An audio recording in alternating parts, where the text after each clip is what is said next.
Well, hello everyone. This is Carlos again. This is my second video. Small follow-up on the SG1100. I'm surprised that I got a couple hundred views on it, which I'm very happy about. It's encouraged me to make more videos.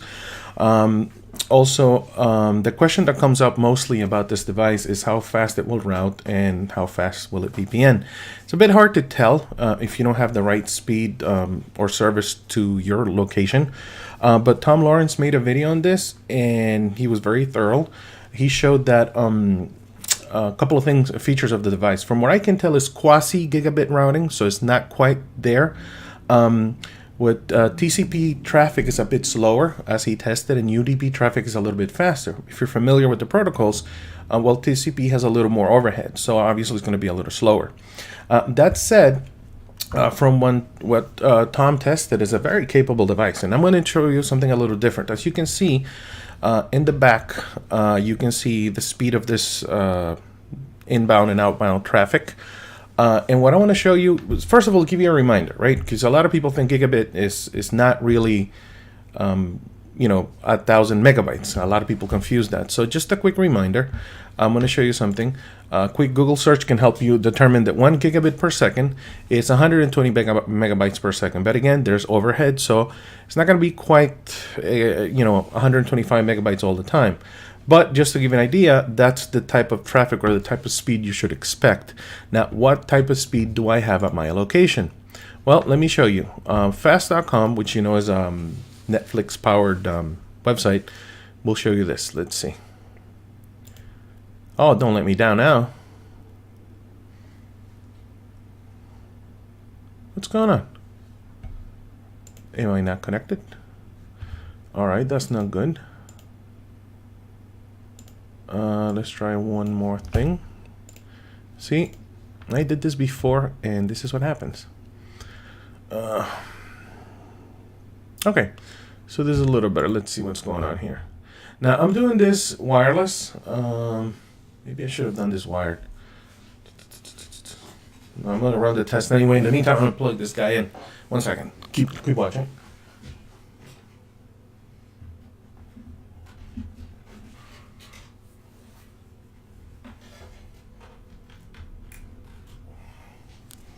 Okay, I plugged myself in, so I might have to redo the test. Let's stop this. Am I connected to? Yes, I am.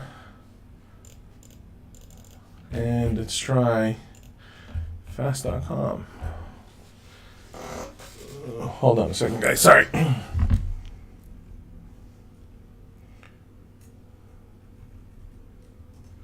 Okay, so now I'm on a wired connection, and this is fast.com. Again, the Netflix service that allows you to test your speed. And as you can see, now I'm on Ethernet. I'm supposed to get about 100 megabits per second. Ooh, that's nice, right? I noticed with my previous router, the Asus, I wouldn't get even 100. I sometimes get 100, but this one, I'm surprised. Okay, so I wasn't expecting this. I'm supposed to get 100 megabits per second. That's it. I'm not saying this is the Netgate appliance, but it's pretty fast. I'm not going to waste time testing it again. I'll leave with the illusion. Test again. Let's see what I like about Speed of that.me is that it uses an HTML5 browser. Same, pretty similar to fast.com, but when you have slower speeds, even older devices, this seems to do a pretty good job as well. But I don't know what's going on. I had pretty good speed earlier. It's peaking at about 100 already, as you can see. All right, so as you can tell, I am getting a little bit over 100 megabits per second, so that should be good enough to give you an idea of the type of speed I'm dealing with locally, right? You can see here spikes about 80. So I'm going to close this right now. And you see the spike of traffic on the graphic here. Now, I have two Windows PCs, Windows 10, and I'm gonna and you'll see how they come up. I only created one user. I actually have two users, one for the test and one that I use for myself. I'm gonna connect one right now, and you'll see it come up on the page, and I'm gonna connect another one. Again, this is just local traffic. Actually, it's showing me both. You can see it's generated two users, and I'm also gonna do the phone. In the meantime, I want to show you what's happening to the processor. It's still on the 13% now. I'm going to start rolling a video on both devices, and we'll see what that does to both the traffic. Again, I'm doing this locally, so the spike of traffic, if you don't have a good... Ooh, hold on. If you don't have good upload speed, this is irrelevant, right? So it's not going to happen. So what I want to show you is I'm going to load OpenVpn. Did it load up? Yeah, it's loaded up. I wanted to show you, make sure that it is OpenVpn, as you can tell. I don't know if you can see it with the camera, but I'm going to turn on the VPN. And if you're a good, keep safety in mind, try to save your passwords with LastPass until something better comes along, which grc.com, try security now. They're working, Steve Gibson is working on Square logins. It's pretty good too, if you want to avoid using passwords. Okay, so now I'm going to log in. I'm going to connect. And by the way, I'm not connecting over the Wi-Fi. I'm actually using my data for this. Because these devices are taking up a little bit, it's taking a long time to connect. Normally, when I have nothing else connected to the SG, it just connects immediately. But I did notice during my testing that was happening. So let me pause both videos. I'm going to press pause on both of them. And let's see if that helps me connect. Something is telling me there was an error attempting to connect to the selected server. So I'm going to retry. Okay. So that's something to keep in mind. If somebody's streaming a lot and is taking up all your bandwidth to upload, so to speak, you see now I'm connected. You can see that I'm connected now. And you will see on the device, again, this is my last connection. This one right here. Excuse me, no. This one, 200 is this one.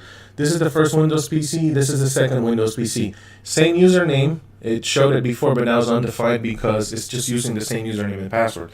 So what I'm going to do is enable the playback on the video on both computers. And I'm also going to launch a video on the phone, on YouTube, over the VPN. As you can tell, it's going to be hard to tell, but you can see, maybe you can see that VPN is shown there already. You see it? The VPN logo next to the clock, which is alarm rather, next to the power level. So now I'm just going to start playing a video as well. And remember, this I'm doing over the VPN now. And you can hear it. I'm going to mute it. But the point is, look at the traffic. I'm not going to stop the video. I'm just going to lower the volume. So now you can see 3 clients connected. You can see my traffic going up. And you can see that the CPU load is about 15%. Again, UDP is not going to be as demanding as TCP. If you have a couple of people, checking their banks, checking email, and other similar things, you may have a slightly more CPU usage. As you can see, it spikes every now and then. Depends on the demand. It just spiked up when this guy, when the video went from the commercial to the video itself.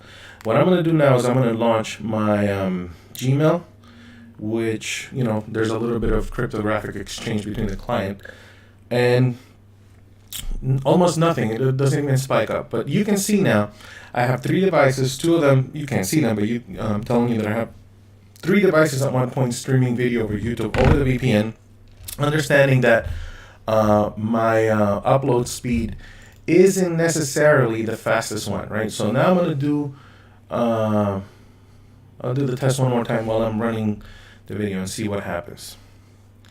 So now the download speed is going to be less, obviously, but you can see it as well reflected here. And wow, I'm surprised I'm getting this speed. I'm not supposed to be getting this. Hopefully the cable company doesn't see this and cut me off. Wow, I'm impressed. Okay, so basically you can see, as long as you have a pipe that's fast enough to go up, to send it back to your clients when you're outside, whether it's at work, on a coffee shop, or just on your phone, it just goes to show you that it can handle it. But you have to have the speed for the device to send it back to you. I'm going to do speed of me just to get the upload speed on this. It's starting to bother me that they have so much advertising. I know it's free, but the advertising here is starting to get. I feel like it's actually slowing down my browser. And this is a pretty capable machine that I'm doing this on. I'm not going to waste the time. I'm telling you right now, it's less than 30 megabits per second up. So if you have anything better than that, if you have a symmetric upload and download, which is the same, right?